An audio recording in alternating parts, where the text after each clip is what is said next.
नमस्कार, मैं निशा। त्वरित खबरें टीके न्यूज से। श्री राम जन्म उत्सव समिति भिलाई द्वारा निरंतर 40 वर्षों से आयोजन किया जा रहा है। 6 अप्रैल को रामनवमी का भव्य आयोजन किया गया।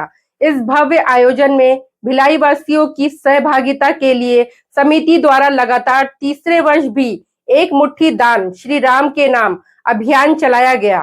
कार्यक्रम के मुख्य अतिथि के रूप में प्रदेश के विधानसभा अध्यक्ष डॉक्टर रमन सिंह, उप मुख्यमंत्री अरुण साव, विशेष अतिथि समिति के संरक्षक प्रेम प्रकाश पांडे व मुख्य वक्ता के रूप में बाल योगेश्वर राम, बालक दास, महात्यागी पाटेश्वर धाम उपस्थित रहे। 4 दशकों से निरंतर चला आ रहा ये अभियान आज मध्य भारत का सबसे बड़ा धार्मिक और सांस्कृतिक आयोजन के रूप में अपनी पहचान बना चुका है। इस अभियान में विगत 24 मार्च से अब तक जिले में 2.5 लाख से अधिक परिवार ने अन्न संग्रहित किया। इस वर्ष सभी 12 प्रखंडों से शोभा यात्रा निकाली जाएगी। समिति के प्रांतीय महामंत्री बुदन ठाकुर ने कहा कि समिति के द्वारा लगातार तीसरे वर्ष भी एक मुट्ठी दान श्री राम के नाम अभियान चलाया गया, जिसमें पूरे समर्पण भाव से नगरवासियों ने हिस्सा लिया।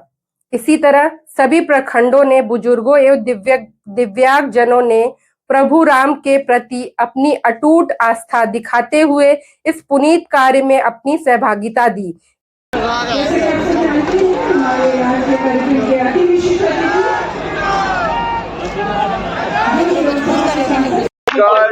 भव्य आयोजन 40 साल तक लगातार 41वें साल में प्रवेश पूरा दुर्ग के भिलाई के सभी लोगों का शानदार इस रामनवमी के अंदर जुलूस में शामिल होना, युवा से लेकर बुजुर्ग तक सनातन में जो जागृति आई है, जो इस देश में भिलाई दुर्ग में जागृति आई है, धर्म के प्रति जो आस्था मजबूत हुआ है, ये भगवान राम का ही आशीर्वाद है।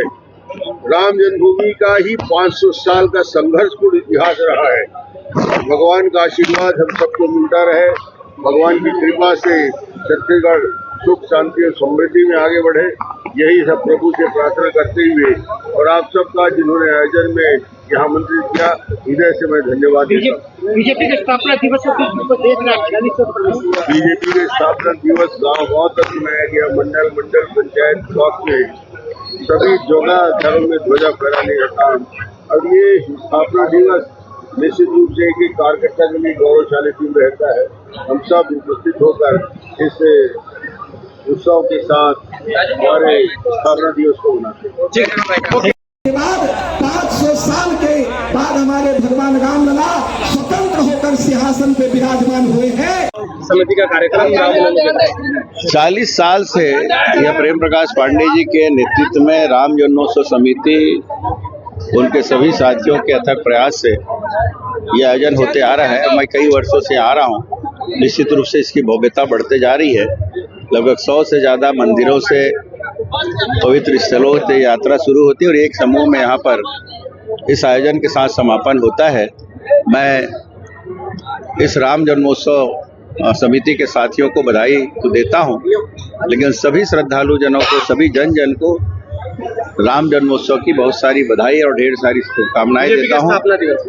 और भारतीय जनता पार्टी के स्थापना दिवस की 45वें स्थापना दिवस की हमारे सभी भारतीय जनता पार्टी परिवार को बहुत बहुत बधाई देता हूँ, शुभकामनाएं दे। और देशवासियों को भी भारतीय जनता पार्टी के प्रति जो सद्भाव बढ़ रहा है और जिस तरह हमारे मोदी जी सबका साथ, सबका विश्वास, सबका विकास और सबके प्रयास से इस भारत को विश्व के शिखर पर पहुंचाने में लगे हैं, उस पर लगातार भारतीय जनता पार्टी के प्रति विश्वास बढ़ रहा है। वो भी हमारे लिए सौभाग्य का क्षण है। मैं सबको इस अवसर में भी बहुत बहुत बधाई, शुभकामनाएं देता हूँ।